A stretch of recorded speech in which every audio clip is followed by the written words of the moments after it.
this time we're going to look at some exercises with the band. So you've got the varying different strengths of the band.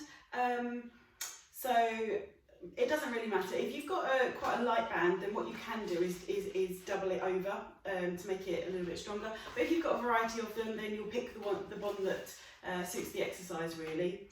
We're going to look at some simple things just now to look at working through the shoulders. You can do this exercise standing or kneeling. For the purpose of the video and getting me in shot, we're going to do this kneeling. But the nice thing about doing it kneeling is it actually switches on your glutes at the same time as well. So you've kind of got double whammy with what we're working with. So what you're going to do first of all is whichever band you've got, I would double it over and hold the band so that you are hip width apart. So put your hand down by your hips so your hands are just resting sort of on your hip bones there. Get yourself in a nice neutral position. So if you are kneeling, just switch on your glutes a little bit. So you're almost just pushing your hip bones forward and slide your shoulder blades down and back into your back pockets. Okay. And what we're going to do is as you breathe in, you're going to draw in with your lower abdominal muscles or your tummy button, just draw in to prepare. And as you breathe out, you're going to float your arms up, keeping your shoulder blades back and down all the way, and bring your arms all the way up towards the ceiling. And breathe in as you lower the arms back down again, nice and slowly. Now, at the same time as doing this, you're also sort of drawing your arms apart a little bit. Not to the point where you're trying to stretch the band, but you're going to create some tension in the band. And you'll notice that as you create that tension, you'll get a lot more connection going on through the upper core muscles, so around your shoulder girdle and upper ribs there. So we are drawing in to prepare. We are breathing in. And as you breathe out, you float your arms up nice and slowly, controlling your shoulder blades almost like a seesaw. So the further up your arms go, the further back and down your shoulder blades go. And breathe in as you come back down again, drawing the shoulder blades down at the same time. So breathe out as you come up. And breathe in as you come back down again. Okay, keep going with that. The other thing you're watching for is what happens with this part of the rib cage. So the tendency is as your arms go up, is your ribs try and follow you. Okay, but try and keep those ribs connected down so you've got the same distance between your pelvic bones here and the bottom ribs, so they're not flaring out to follow you. Okay, just drawing up and then drawing back down again. Perfect. Okay, next exercise. You are going to put the band in its single position. So for this one, you do want a band that you are able to stretch, okay? And it does all depend on how mobile your shoulders are.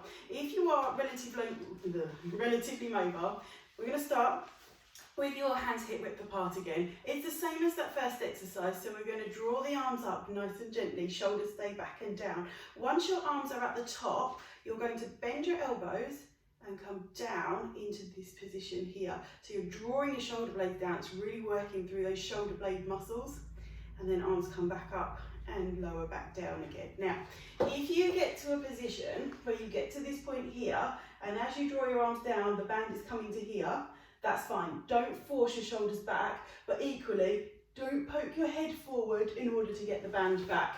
All you're going to do from that position is just work where you can. If it only comes down to here, that's fine. If you can get the band down behind your head without sticking your head forwards, then go for it. Okay, and do the whole exercise. So draw it up, bring your arms all the way down, come back up, but finish the exercise, come all the way down so that we've got that shoulder mobility happening. Good. All the time you're thinking about that rib to hip connection so that your ribs are not coming out, okay? If you are kneeling, keep those glutes switched on the whole time. If you're standing, just think about the weight going through your feet so you're not going too far onto your toes or your heels. You've got that in-between balance point, okay? Last one.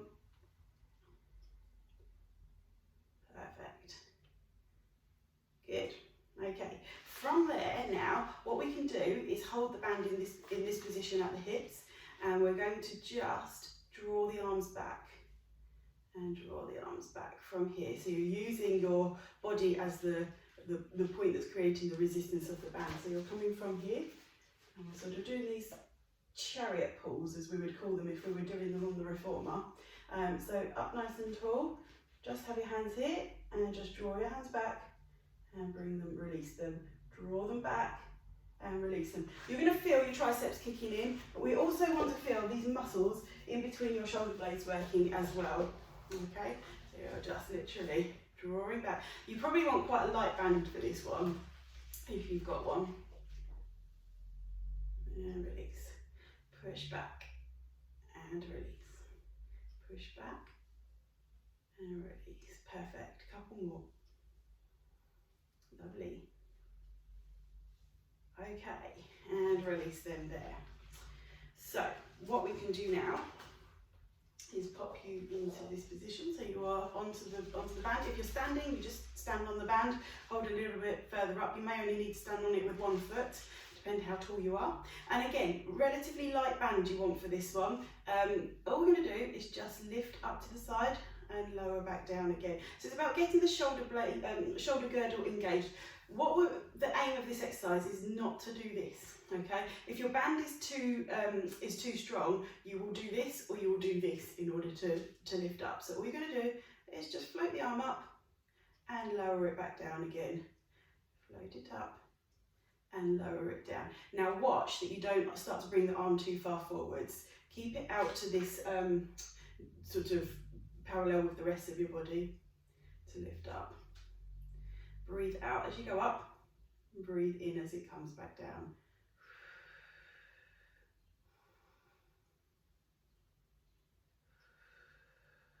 Brilliant. Okay. If the muscle's starting to fatigue, take a rest as soon as you need to. You're probably looking at doing about a set of 8 to 10 of those, and then you can come on to the other side. So again, get yourself set up with that position, nice and aligned through the body, shoulders round into back pockets. You will notice the difference between your one side and the other, because you're going to be obviously one hand more dominant, but not always necessarily that the hand that's most dominant is your strongest, but usually. But let's see what happens. So as you bring the other arm up and then lower it back down. So again, keep that shoulder down. Make sure it doesn't start to lift, and it will start to as the muscles start to fatigue. So as soon as you start to feel that shoulder starting to sneak up with you, then you've done enough of that exercise. And it doesn't matter if you only get to 2 or 3, it's something to work on. Perfect. Good. So again, you'll do about a set of 8 to 10 of those. If you feel comfortable with that, and like I say, if the muscle feels a little bit too tight, then you stop there. Dumb weighted exercise. So most of you have practiced this one, shoulders round into back pockets, opening the arms out and then drawing them in. It's another nice one to watch. You don't flare through your ribs or overextend through your back. So the tendency again is to kind of do a little bit of that. So we want to keep yourself nice and upright, and it is just opening the arms. We create a little bit more tension by using the band, but again, it's quite important that it's quite a light band for this one. So as you open your arms out, keep shoulders back and down. Good. Palms are facing up, arms are drawing out. So breathe out to go out, and breathe in to come in.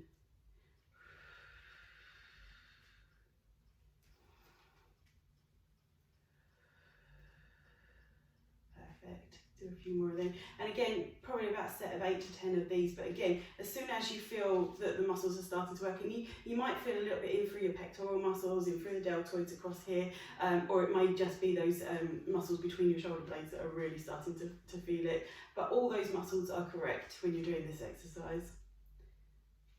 Perfect. And then we're just going to lastly, for this video, look at a nice stretch. So go again to your double band. Okay, you're going to draw your arms all the way up to the top again. Now from here, we're going to go over to the side. Okay, and the nice thing about this is by having the band, that bottom arm, so my right arm there, can actually draw the left arm over, and I get much more of a stretch coming through. If you try this without the band and bring your arms up and come over to the side, you do get a bit of a stretch, but by putting that extra tension there, as you come over, that band just allows, it feels brilliant, just to stretch all the way through that rib area, all the way through your side, and then come back up to the top. And we go off down to the other side.